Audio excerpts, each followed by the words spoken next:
한민족 방송을 사랑해 주시는 동포 여러분, 안녕하셨습니까? 보고 싶은 얼굴, 그리운 목소리, 이소연입니다. 마라톤이나 이 장거리 달리기를 할 때는요, 짧은 거리를 달리는 것처럼 처음부터 있는 힘껏 달리지는 않습니다.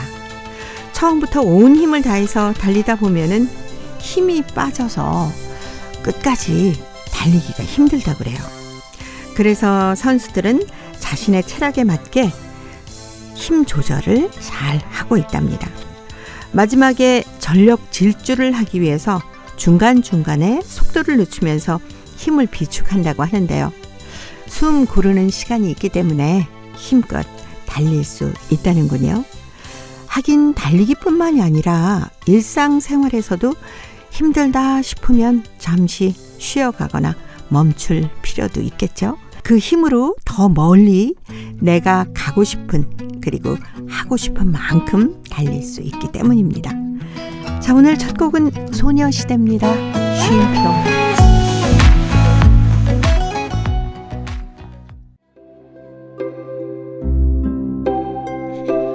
동포 여러분의 편지 사연으로 함께하는 시간, 행복우체통입니다.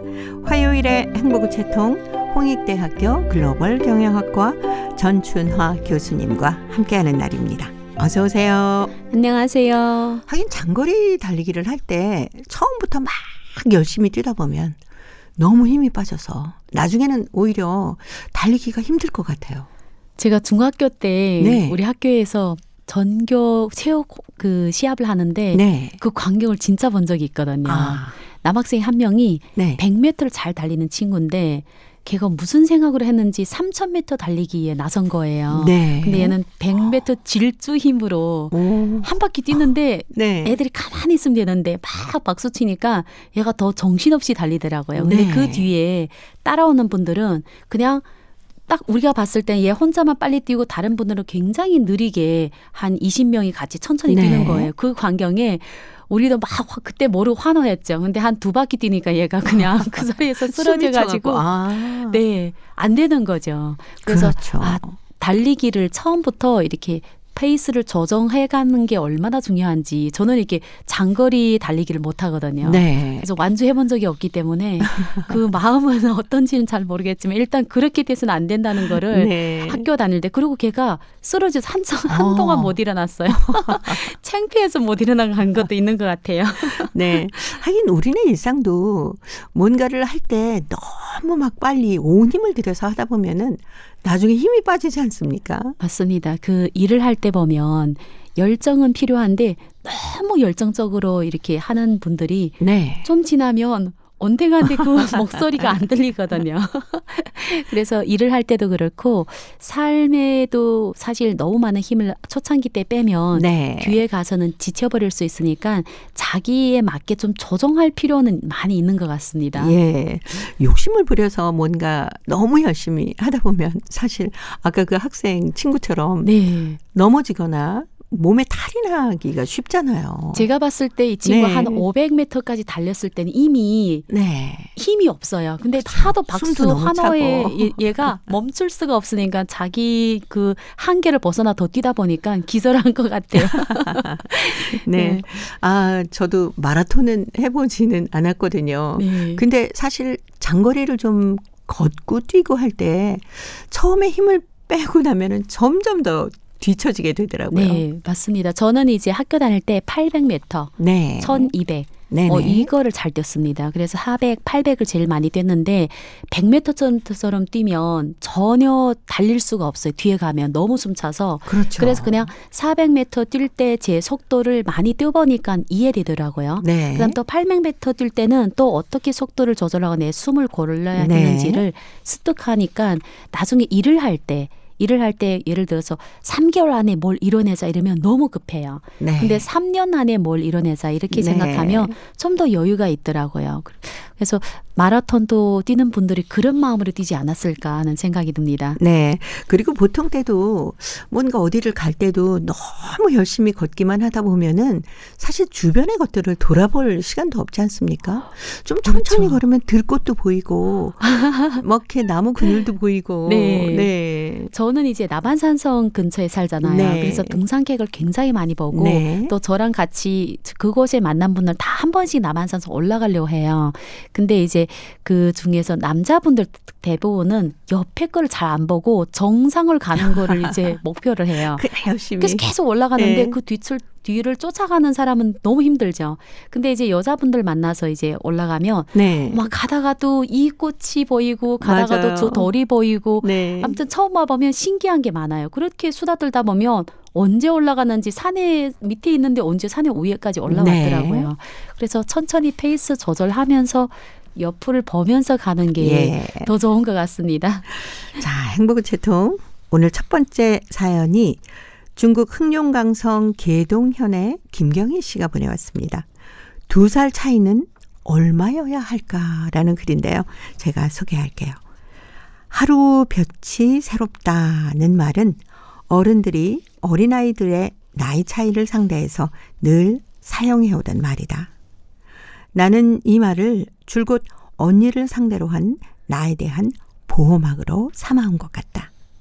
나와 언니는 2살 차이다. 그래서인지 나는 참도 언니 꼬랭이였다. 학교 다닐 때도 언제나 언니 꽁무니를 따라다녔고 언니가 친구들과 놀 때도 언니 꼬랭이가 돼서 언니들의 동생이 되어 즐겼었다. 찰껌딱지여서 떼어놓을 수 없음을 알기에 언니는 아예 나를 어디에나 무엇을 하나 데리고 다니는 게 습관이 되었다. 돼지풀을 뜯으러 들판에 나갈 때는 흥얼흥얼 콧노래까지 부르며 나섰는데 돌아올 때는 한 손에 풀 광주리를 쥔 언니 등에 업혀오는 것이 다반사였다. 나를 위해서는 무엇이든 서슴지 않는 언니였다. 지금 생각하면 왜 그랬던가 싶다. 지금은 가리는 것 없이 닥치는 대로 다 먹건만 언니가 해산한 후에 젖을 내느라고 형부가 해서 올려줬던 돼지 발쪽을 내사나 맛있다고 먹어대던 일은 지금도 얼굴 뜨거운 일로 웃음거리가 되고 있다. 그런 나이기에 내 가정을 이루고도 내 아이를 갖고도 설 명절이면 당연히 언니네 집에서 설 명절을 쇠는 걸로 알고 있었고 그런 나였기에 차에 치여서 한쪽 발뼈가 부러졌을 때도 애를 데리고 언니 집에서 치료하는 것을 마다하지 않았다. 그런 나였기에 부주의로 쇄골뼈를 끊어 먹었을 때도 수술실에 들어가며 누구한테도 알리지 않고 언니한테만 알려서 수술하고 나온 나의 참패상을 수습해달라고 부탁했던 것이다. 나이가 들어가면서 난 자꾸 내 스스로에게 묻곤 한다. 2살 차이는 얼마일까? 2살 차이는 얼마여야 할까? 정말 숫자로 계산할 수 있을까? 바꿔놓고 내가 2살 이상인 언니라면 그렇게 해낼 수 있었을까? 이런 언니기에 80고령의 엄마 아빠의 신체를 고려해서 남방에 집을 사고 엄마 아빠를 모시고 가족 대이동을 할 수 있는 것이다.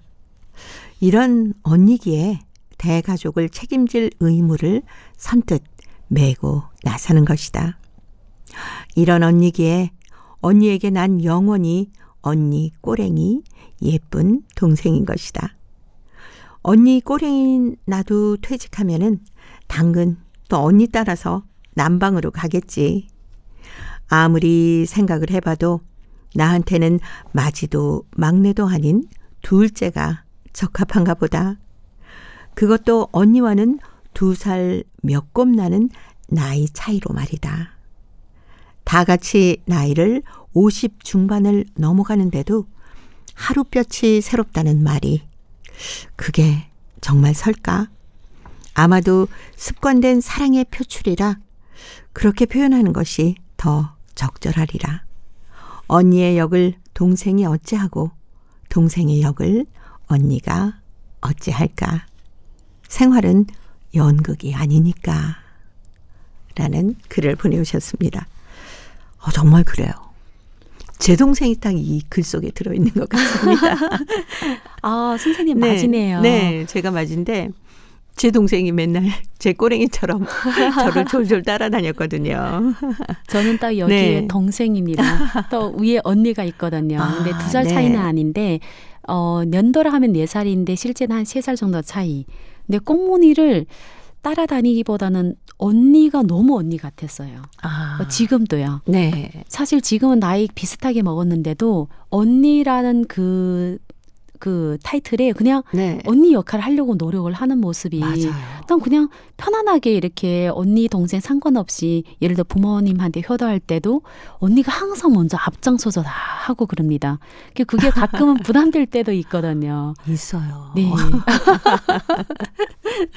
아무래도 맞이다 보니까 그 알게 모르게 심어진 어떤 책임감, 뭐 네. 의무 이런 것들이 있기 때문에 집안에 대소사 있으면 당연히 제가 이렇게 하는 게 좋을 것 같다라고 동생들에게 얘기하지 않습니까? 네. 그러면 아무 생각 없이 알아 언니가 알아서 해 뭐 이렇게 되더라고요. 네, 맞아요. 네. 저는 이제 대학교 졸업할 때까지는 또 언니가 먼저 졸업해서 사실 저랑 나이 차가 얼마 없는데도 제가 대학원 다닐 때 학비도 대주고 그랬거든요. 네. 근데 그때는 그냥 마냥 언니가 해주니까 당연하다도 고마우면서도 또 당연하다는 네네네. 그런 느낌이 있는데 나중에 제가 졸업해서 이제 언니한테 뭘 해주려고 했더니 또 그거는 굉장히 부담스러워 하더라고요.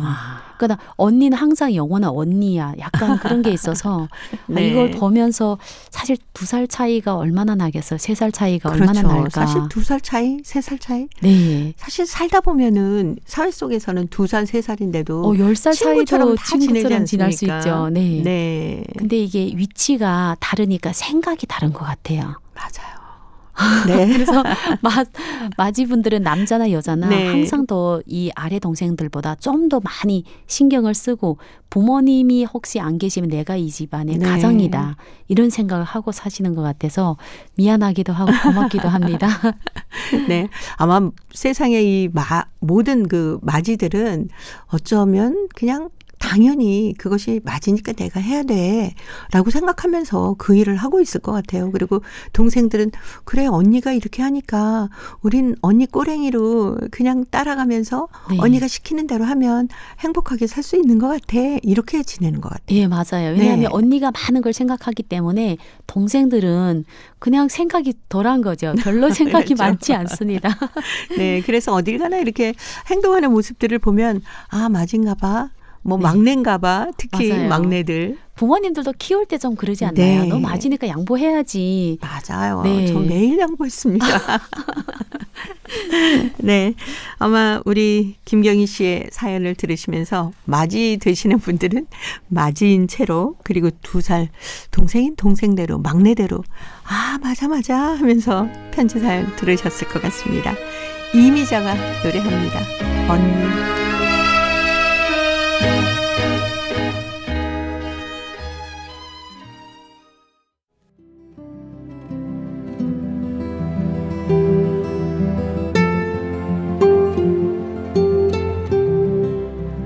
동포 여러분의 따뜻한 사연으로 아름다운 추억을 만들어 드립니다.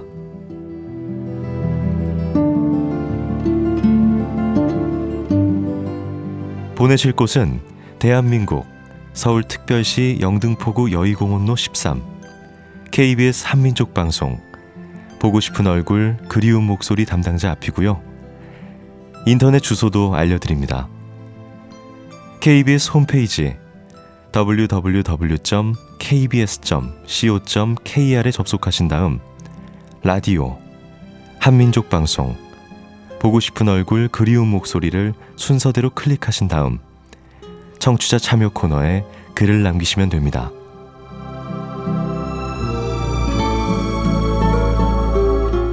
정다운 이야기와 아름다운 음악이 있는 보고 싶은 얼굴 그리운 목소리, 동포 여러분과 늘 함께하겠습니다. 화요일의 편지 손님 홍익대학교 글로벌 경영학과 전춘화 교수님과 함께하고 있습니다. 자, 이번 사연은 중국 길림성 연길시 최문 씨가 보내왔습니다. 단오날의 단상이란 글인데요. 전춘화 교수님이 소개합니다.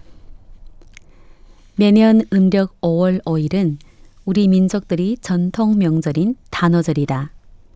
예로부터 우리 중국에 거주하고 있는 조선족 동포들은 매년 이날 마을 운동회를 소집하고 민족 전통 체육 종목인 씨름, 그네뛰기, 널뛰기 등 운동 종목을 설치하고 즐겁게 단오절을 쉬었다. 지금도 시골에서 온 울긋불긋 치마 저고를 받쳐 입고 쌍태머리 처녀들과 파마머리 새각시들이 하늘이 떠나갈 듯 기세도 높은 응원의 함성 소리 속에서 오랫동안 연마한 기교와 근력으로 물찬 제비가 하늘로 치솟듯 구르기 몇 회 만에 훨훨 날아 방울대를 철렁 치는 장관을 이루던 정경은 나의 추억 속에서 앵돌아지며 사라질 줄 모른다.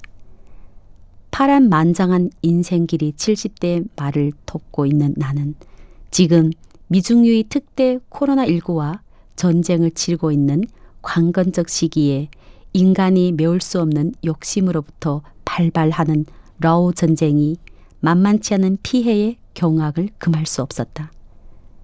유엔 난민기구가 전한에 의하면 지난 2월 24일부터 러우 전쟁이 발동되어 우크라이나 난민이 인접국인 유럽 각국으로 흩어졌으며 본국에 머물고 있던 수많은 사람들이 난민 위기를 겪고 있다. 아울러 러우 충돌이 에너지, 재정, 통화 등 분야의 불확진성을 더욱 높이면서 유럽 국가들이 이번 전쟁의 주요 경제 피해국이 됐다.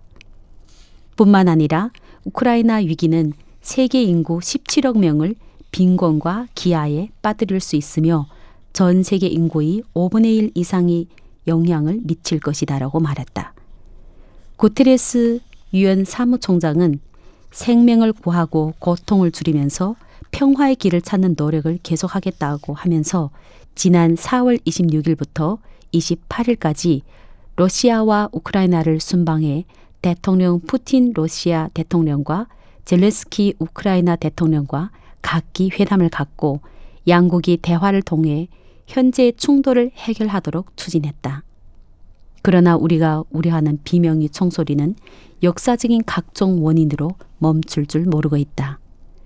지난 6월 3일, 음력 5월 5일 단오절이 휘밤이 밝혀오자 나는 애국신 굴원을 비롯한 우리 민족과 라오 전쟁에서 희생된 수많은 절세의 애국자들을 떠올리며 순경하는 마음으로 풍속에 따라 새봄을 맞아 새파랗게 자란 쑥 한 줌을 뽑아다가 처마 밑에 정성스레 꽂았다. 네, 최문 선생님이 보내오신 단오날의 단상이었습니다. 중국에서도 우리 동포분들이 단오를 크게 쇠시나 봐요. 네, 지금은 그래도 제가 이제 한국에 와 있으니까 네. 시골에 단오절에는 거의 이제 내려가지 못했는데 이전만 해도 단오절 되면 농사일을 잠깐 쉴 수 있는 시기입니다. 네. 그래서 그 시기 되면 거의 한 2박 3일 정도를 운동회를 진행을 하거든요. 네. 한 3일 정도 운동회를 했던 것 같습니다. 그래서 이때는 민족인 종목, 씨름, 뭐 그네, 널뛰기, 네네. 그리고 배구 시합, 뭐 저희들 뭐 축구 시합, 뭐 다양한 제기차기. 그래서 그 거기에다가 뭐 이제 그 밧줄 당기기. 그래서 네네네. 그 교포들은 특별히 시골에 사는 교포들 같은 경우에는 이제 그 대가 다 다르잖아요. 예를 들어서 뭐 1생산대, 2생산대 뭐 이렇게 되어 있잖아요. 그러면 마을 단위로 이제 시합을 하는 거예요. 네. 그럼 이때 제일 훌륭한 처녀 총각들이 이제 나와서 네. 정말 자기를 뽐내는 그 자리인 거죠. 그리고 이제 각시들이 아까 얘기했던 새각시들이 젊은 네. 사람들이 좀 주가 되니까 이 나와서 하면 한 3일 정도는 정말 수많은 교포들이 모여서 응원하고 소리치고 그다음 같이 먹고 그 기억이 납니다. 네. 그때야말로 이제 농사일 시작하면서 예. 모두가 힘을 좀 단합하자라는 의미로 단오를 보내지 않습니까? 네, 그러니까 농사일을 어느 정도 하고 네. 잠깐 이제 쉬고 또 여름에 이제 그렇죠. 김 매고 이런 시기 네. 그 중간에 텀을 가지고 단어를 쉬는 것 같습니다. 예. 근데 최문 선생님은 이제 단오절을 맞아서 보내면서 지금 러우 전쟁에 대한 얘기를 써서 보내주셨어요. 네, 맞아요. 너무 정말 안타깝습니다. 안타깝죠. 이게 지금 사실 이런 사회에 전쟁이 일어난다는 자체도 네. 사실 저는 이제 평화로운 사회에 살다가 이제 뉴스로 보잖아요. 네. 계속 눈이 의심스러워요. 이게 설마 우리가 지금 살고 있는 세상의 일을 얘기하는 건가? 근데 또 다시 보면 진실이고. 그렇죠. 그래서 마음도 아프고 사실 이 두 나라의 전쟁이 결국은 많은 국가 사람들이 피해를 보잖아요. 그리고 우리 같은 경우에도 그냥 운전하고 다니는데 어머 세상에 기름값이 경유값이 너무 많이 뛰어가지고 네. 정말 저는 이제 체감으로 2배 뛴 것 같습니다. 그러면 참 가난한 국가분들 이제 네. 식사나 뭐 식량이나 네. 에너지가 이게 다 부족하면 더 가난하게 살지 않을까 이런 생각 드니까 마음이 너무 아픕니다. 그렇죠. 특히 우크라이나는 밀의 주 생산지이기 때문에 네. 전 세계 밀값이 다 올랐잖아요. 밀값뿐만 아니라 네. 밀을 생산하는 모든 그런 유통 그 단계부터 시작해서 모든 게 다 올라갔죠. 제가 알기로는 이 두 나라 전쟁 때문에 저희 이제 부동산에도 큰 영향을 미쳐서 대기업에서 지금 집을 짓고 있는 네. 이 자재도 다 너무 비싸가지고 이제 일단 멈췄다 이런 얘기도 뉴스도 나오잖아요. 네, 저는 특히 그 우크라이나 지역에 어린 아이들이 네. 피해를 입고 있는 모습을 보면서 너무 가슴이 아프더라고요. 진짜 불과 몇 개월 네. 전만 해도 사실 행복하게 가정에서 뛰어놀던 아이들이 한순간에 난민이 되고 네. 또 난민들이 알다시피 각국을 들어간다 해서 그 나라에 잘 사는 것도 아니고 하니까 그 뉴스나 이렇게 영상으로 볼 때마다 마음도 아프고 특별히 이 시기에 제일 취약계층 아이와 노인들, 네, 그리고 여자분들. 네. 언제나 좀 빨리 끝났으면 하는 한결같은 마음으로 바라보고 있지 않습니까? 아마 전 세계 분들이 다 빨리 이 전쟁이 하루빨리 없어지고 코로나 때문에도 너무 힘든 와중에 전쟁까지 네. 치르다니 상상만 해도 저희가 그냥 마스크 끼는 것도 이렇게 불편한데 마스크가 아니라 폭탄이 떨어진 곳에 그러니까요. 살고 있다는 걸 생각하면 그분들도 너무 불쌍하지만 또 한편으로 저희가 살고 있는 이 세상이 또 우리가 너무 고맙게 생각해야 되지 않을까 하는 생각이 드네요. 네. 사실 평화로 가는 길은 없다. 평화가 답이다라고 얘기를 했는데 전쟁이 하루빨리 끝나서 그 주변 국가들의 그 난민들이 속속 다 들어가고 있는데 그래도 참 따뜻하게 맞아주는 나라들이 있는 것 같아서 네. 마음은 좀 그래도 조금은 좀 편안해지는 것 같더라니까요. 한국도 보니까 굉장히 네. 많은 지원과 그리고 그렇죠. 사람들이 이제 모금을 해서 보내는 그런 활동을 많이 하고 있어서 그나마 많은 국가들 도움을 줘서 좀 좋지 않을까 하는 생각도 들죠. 네. 그리고 그 지역에 살고 계시는 우리 고려인 동포들도 많이 네. 한국으로 지금 들어오셨거든요. 예, 좀 맞아요. 따뜻이 맞아주시고 그들이 좀 정착해서 잘 살 수 있도록 주변에서 많이 도와주셨으면 좋겠어요. 네, 어떻게 보면 이거는 그냥 자기 발전을 위해서 온 것이 아니라 네. 어쩔 수 없이 네. 정말 이제 생명 무릅쓰고 들어왔기 그렇죠. 때문에 많이 사랑하고 손길을 많이 줄 것 같습니다. 네. 자, 오늘 최문 선생님 덕분에 그 러우 전쟁에 대해서 다시 한번들 많이 생각하고 하루빨리 평화가 오기를 모두 기도하는 마음이 들었을 겁니다. 신민요 5월 단오 노래 준비했습니다. 성창순의 소리로 들으면서 홍익대 글로벌 경영학과 전춘아 교수님과는 또 다음 주에 뵙겠습니다. 고맙습니다. 감사합니다.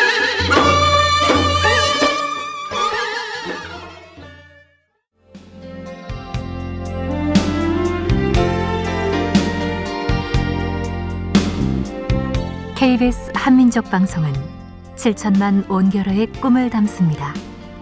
지구촌 곳곳으로 뻗어나간 한민족의 중심 채널 KBS 한민족 방송은 더 나은 미래를 위한 초석이 되고자 합니다. 여기는 대한민국 서울에서 보내드리는 KBS 한민족 방송입니다. KBS 한민족 방송 보고 싶은 얼굴 그리운 목소리 함께하고 계십니다. 동포통신원들과 전화를 연결해서 여러분 계신 곳에 새로운 소식을 전하는 시간입니다. 통신원 리포트인데요. 오늘은 중앙아시아 카자흐스탄 그리고 러시아 사할린 지역의 소식 준비했습니다. 먼저 카자흐스탄의 김상욱 통신원 전화 연결합니다. 김상욱 통신원 안녕하셨습니까? 네, 안녕하세요. 반갑습니다. 네, 반갑습니다. 카자흐스탄 고려인 협회가 2022 네트워킹 포럼을 열었다면서요? 카자흐스탄 고려인 협회는요, 지난 10일 국립 아카데미 고려극장에서 2022 아카카 네트워킹 포럼을 개최했습니다. 여기서 이제 아카카라는 게 고려인 협회를 이제 러시아식으로 줄인 거거든요. 네. 3년 만에 대면으로 치러진 이날 행사에는 카자흐스탄의 경제, 문화, 또 예술, 체육, 언론, 그리고 현지 카자흐스탄 공직 등 다양한 분야에 진출한 우리 고려인 4세대 231명이 참석했습니다. 이들은 카자흐스탄 고려인 디아스포라가 안고 있는 문제 그리고 또 정체성에 관해서 토의를 했습니다. 또 박이반 전 카자흐스탄 과학원 수학연구소장 그리고 최주리 카스피그룹 회장, 김로만 전 하원 의원 또는 신브론슬라브 알마티 엔디스트로이 회장 등 원로들을 초빙해서 좋은 날 들었습니다. 바로 이 원로와의 대화라는 시간이었는데요. 몇몇 차세대들은요, 그 AI 기반으로 한 인력 개발 플랫폼 이런 것들을 이제 그날 또 발표를 하고 원로들의 조언을 구하기도 했습니다. 오가이 세르게이 고려인협회 회장은요, 우리는 한민족의 구성원인과 동시에 카자흐스탄 고려인으로서의 독특한 정체성을 가지고 있다면서 포럼을 통해 차세대 교류를 활성화해서 경쟁력을 갖추자고 말했습니다. 네. 그리고 김 게르만 교수는요, 카자흐스탄 고려인 우리는 누구인가라는 제목으로 특강을 했습니다. 제가 카자흐스탄 고려인들 잠깐만 좀 설명드리면, 매년 포브스가 발표하는 우리 카자흐스탄 재계 상위 52 기업에 우리 고려인들이 항상 7명 또는 8명씩 포함될 정도로 이 카자흐스탄에는 성공한 고려인들이 많습니다. 네. 예를 들면 리테일 은행에서 카자흐스탄 최고의 핀테크 기업으로 발전한 카스피 KGS의 김 비테슬랍 회장 이런 분들 계시고요. 그리고 카자흐스탄 최고의 가전유통 기업을 이룬 김 에드와르 회장도 있고요. 또 한국에 좀 널리 알려진 가장무소의 김 블라지미르 회장 이런 분들이 좀 대표적입니다. 네. 현재 카자흐스탄에는 고려인 하원 의원 2명이 활약 중이고 또 아시다시피 고려극장과 고려의보사를 운영하고 있습니다. 네. 자, 오늘 카자흐스탄 소식 여기까지 듣겠습니다. 김상욱 통신원이었습니다. 소식 잘 들었습니다. 네, 감사합니다. 네, 고맙습니다. 이어서 러시아 사할린으로 가보겠습니다. 배순신 통신원 만나봅니다. 배순신 통신원 안녕하셨습니까? 네, 안녕하세요. 반갑습니다. 네, 반가워요. 오늘 소식이 유즈노 사할린스크시 한인문화센터에서 열린 사할린주 한인협회 창립 30주년 기념 행사 소식인데 자세히 좀 전해주세요. 네, 최근 유른사할린시 한인문화센터에서 기빈들이 모인 가운데 사할린주 한인협회 창립 30주년 기념 행사가 거행되었는데요. 사할린주 한인협회는 1989년부터 활동을 펼쳤지만 사회단체로 2002년 3월 28일 공식 등록했습니다. 단체는 모국 땅을 45여 년 동안 밟지 못한 사할린 동포들을 위해 여러 활동을 시작한 가운데 이산가족 찾기, 이산가족 재회, 모국 방문, 영주귀국, 한민족 문화와 한국어 교육 되살리기 운동 등 여러 문제들을 내세우기 시작했습니다. 네.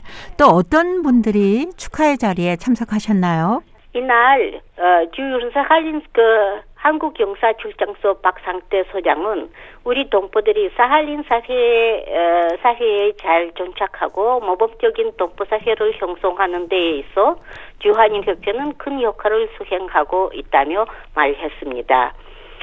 영상을 통해 사할린 주한인협회에 축하한 대한족십자사 신희영 회장은 역시 주한인협회의 중요 역할을 강조했습니다.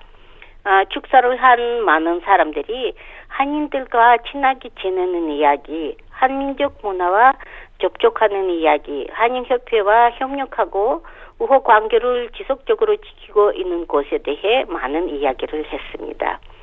이날 김경호 동포 가수가 노래 멀고도 가까운 한국을 불러 행사 참가자들은 강제징용된 한인 동포들의 아픈 역사를 되돌아보기도 했습니다. 또한 이날 주한인협회 관계자들에게 수많은 감사장과 꽃다발이 쏟아져 축하 분위기로 형성그렸습니다. 이 분위기를 타고 하늘 타기 등 에트나스 아동예술학교 모연단 최율야와 오블라디미르 동포 가수들의 무대가 한층 축하 분위기를 높였습니다. 네. 사할린 소식 오늘 여기까지 듣도록 하겠습니다. 배순신 통신원이었습니다. 소식 잘 들었습니다. 네, 감사합니다. 네, 고맙습니다. 오늘 사할린 소식은 사할린주 한인협회 창립 30주년 기념 행사 열렸다는 소식이었습니다. 한인협회 창립 30주년 기념 행사가 그 사할린주 한인협회 주최로 열렸는데요. 1989년부터 활동을 펼쳤지만 공식 등록은 2002년에 됐다고 하는군요. 그동안에 이산가족 찾기, 이산가족 재회, 모국 방문, 영주 귀국, 한민족 문화와 한국어 교육 되살리기 운동 이렇게 많은 활동을 했다고 하는데요.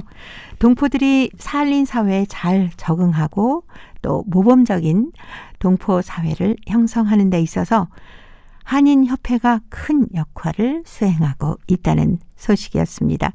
이 자리에 모인 많은 분들이 한인들과 친하게 지내는 얘기도 나누면서 앞으로도 우호 관계를 지속적으로 잘 지켜나갔으면 좋겠다는 축제 분위기였다고 하네요.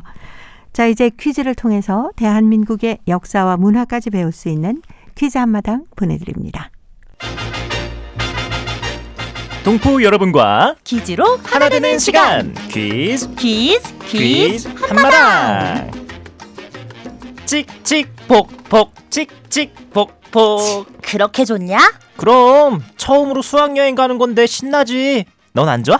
나도 좋지. 근데 왜 가만히 있어? 신난다고 다 너처럼 그렇게 떠드냐? 수학여행도 처음이지만 기차도 처음 타보는 거라 그래. 기차 정말 빠르지 않냐? 빠르지. 넌 기차 처음 아냐? 난 무려 2번째야.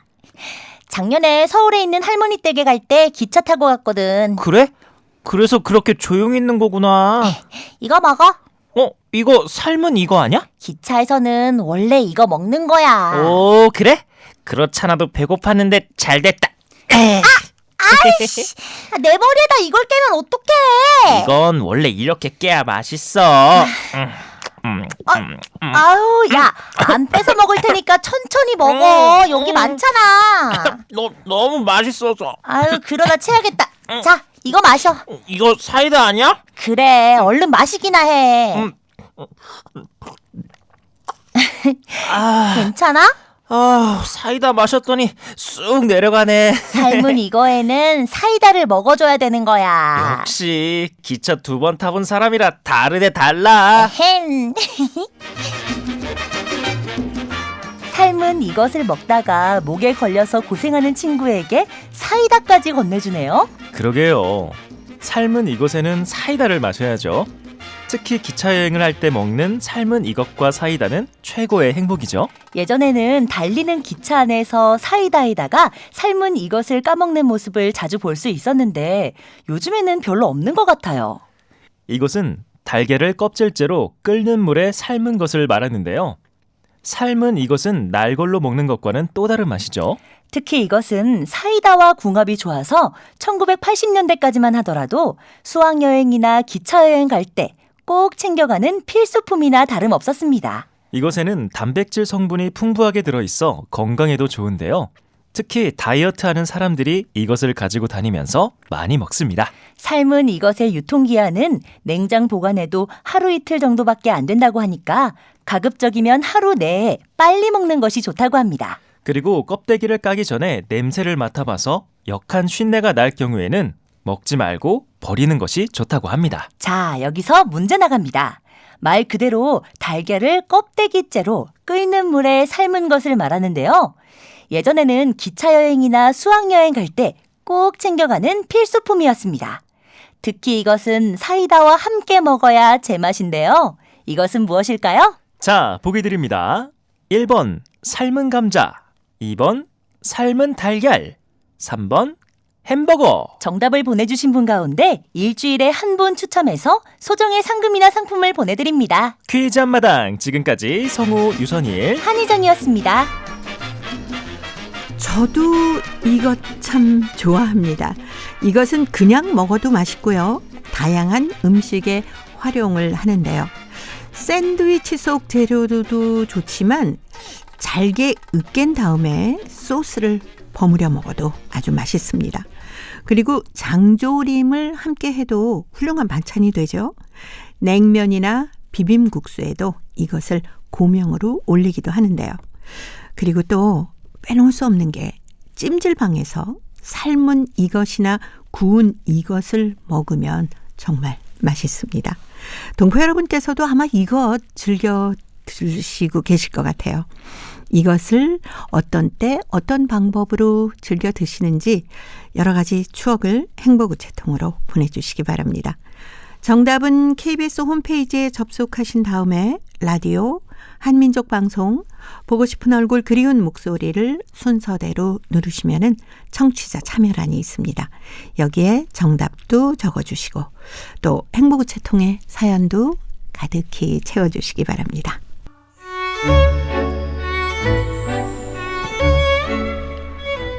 고려인들의 역사를 재조명하고 그들의 삶의 애환을 살펴보는 시간입니다. 고려인 이야기. 사단법인 고려인 마을 역사유물전시관의 김병학 관장님 전화로 만나보도록 하겠습니다. 관장님 안녕하셨습니까? 네, 안녕하십니까? 네, 이 고려인 이야기에 요즘에 고려인 극작가 한진 작가의 생애 작품에 대해서 알아보고 있는데 희곡은 물론이고 소설까지 쓰면서 다양한 작품 활동을 하는 이 한진 작가가 아주 신기한 경험을 했다고 하는데 이건 어떤 얘기인가요?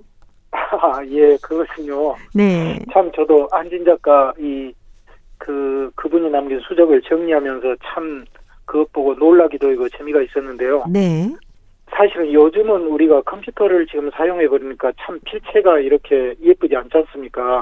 네네. 그런데 불과 20, 30년 전에는 모두 손으로 썼기 때문에 참 예. 그 당시에 이 글씨를 수려하게 쓰는 분들이 많았거든요. 네. 그리고 한진 작가가 자유자재로 쓸 수 있는 이 필체가 그 두세 가지가 따로 있었습니다. 네. 그래서 전혀 다른 필체처럼 보이는 것도 이 한진 작가 직접 쓰신 거거든요. 그만큼 네. 그전에는 이 그분들이 그 손으로 쓰니까 이런 게 이 발달이 했던 것 같습니다. 그런데 한진 작가가 이제 필체가 두세 가지여도 주로 이렇게 쓰는 필체가 한 가지가 있는데 네.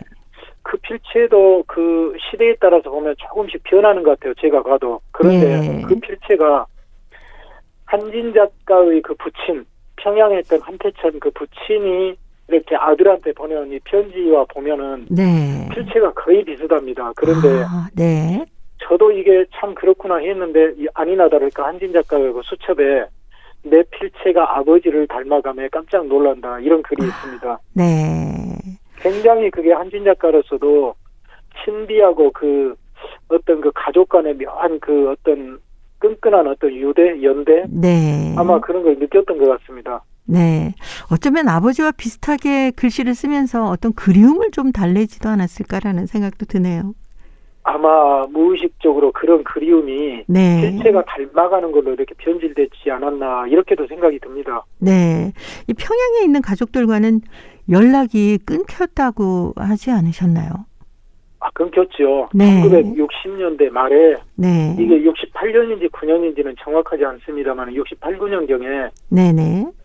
평양에서 북한에서는 더 이상 이제 편지를 받아주지도 이렇게 해주지 않았기 때문에 네. 그 전까지는 한진 작가가 가족들과 간간히 편지를 했지만 그 이후로는 완전히 끊기거든요. 그래서 당연히 가족들의 생사도 모르고 이렇게 지내왔는데 1989년에 그러니까 네. 근 20년 만에 연결이 돼가지고 다시 서신왕래가 시작이 됐습니다. 네. 그것도 오래가지 않습니다. 딱 2년, 아. 89년, 90년 2년간 이렇게 서신왕래가 허락이 됐던 것은 네. 당시에 우리가 88년에 88 서울 올림픽을 했지 않습니까? 예.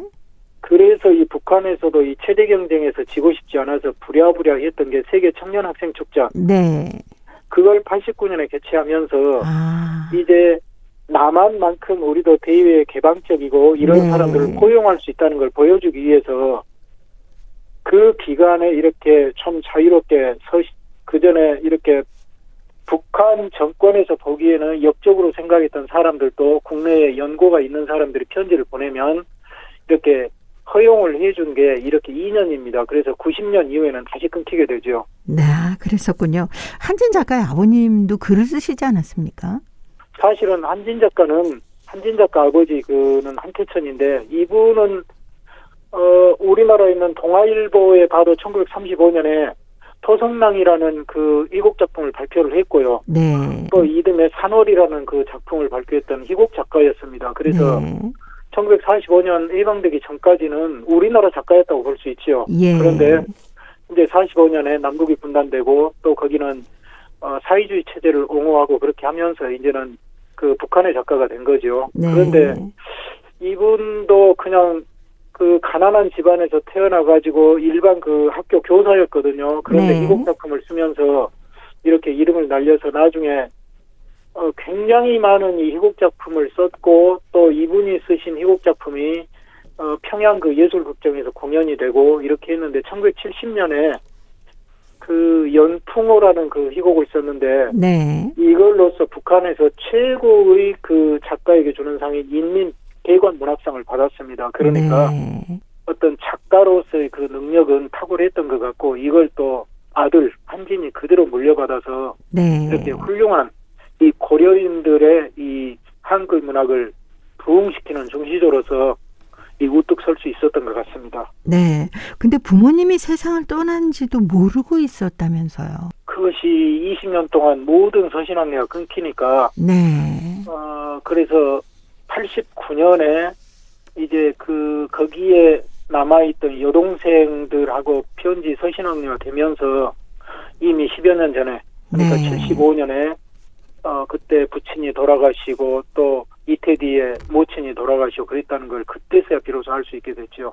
예. 참 너무나 그 가슴 아픈 일이었죠. 그러니까요. 그동안 연락을 얼마나 하고 싶었을까요? 그랬겠지요.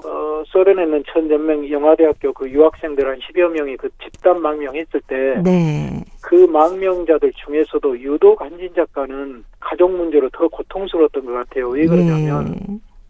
다른 작가들 보면은 그때 망명했던 동료들 보면 그 당시에 그 허웅배 또 허웅배 안에 최선옥 그리고 최국인 그리고 정추 같은 네 분은 네. 북한 출신이 아닙니다.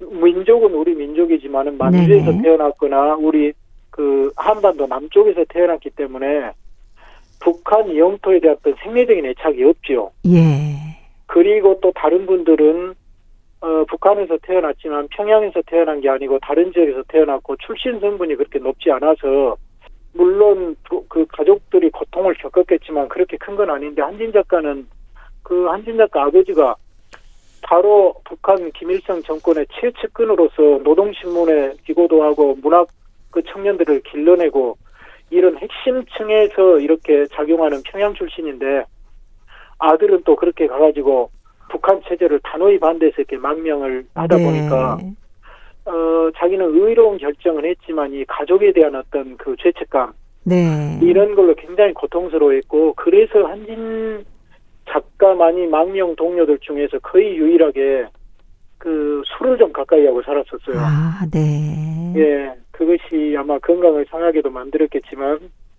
이 마음이 너무 고통스러워서 그렇죠. 술로 달랬던 것 같습니다. 네.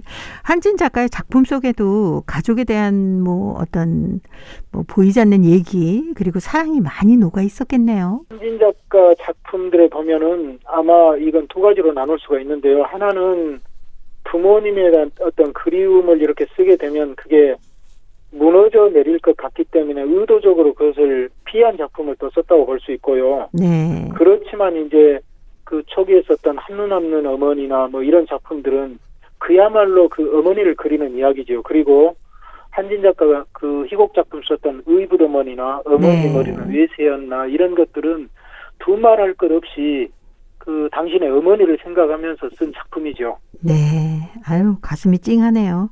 한진 작가의 아들도 문학을 했다면서요? 그렇습니다. 이제 한진 작가 아들이 1960년에 태어난 한 안드레인데요. 네. 여전히 또 거기도 이 정말 그 가족들의 혈통을 무시할 수가 없는가 봅니다. 예. 소설가로 등장해가지고 이 소설 작품도 물론 러시아어로 돼가지고 아버지의 작품과 함께 1990년에 음력 달력의 페이지에 이 작품이 이미 발표가 됐고 대단히 또 훌륭한 수려한 문장을 구사하는 이 작가였는데 네. 이제 이 한진 작가의 아들은 그 후로 소련 경제가 아주 어려워졌지 않습니까? 네. 굉장히 모든 질서가 무너지고 이 생계 문제가 걱정인데 가족을 부양해야 되고 그래서 소설 작품만 쓸 수 없어서 나중에 중단을 하고 사회평론 그 잡지장으로서 이제 사회평론이나 이런 하는 일들을 계속 지금까지도 해오고 있습니다. 그래서 이건 참 경제 문제 때문에 시작을 좀 했는데 끝까지 가지 못하고 이렇게 끊긴 게 참 아쉽기는 합니다만은 그래도 3대가 이렇게 문학작품을 해온 예는 네. 우리 고려인 사회에서 이 발견할 수가 없습니다. 사실은 2대까지 내려온 경우도 제 기억에는 없는 것 같습니다. 예. 네. 자, 오늘은 한진 작가의 가족사랑 그리고 3대째 이어지고 있는 문학에 대한 얘기까지 나눠봤습니다. 오늘도 사단법인 고려인 마을 역사유물전시관의 김병하 관장님이었습니다. 다음 주에 뵙겠습니다. 네, 감사합니다. 네, 고맙습니다.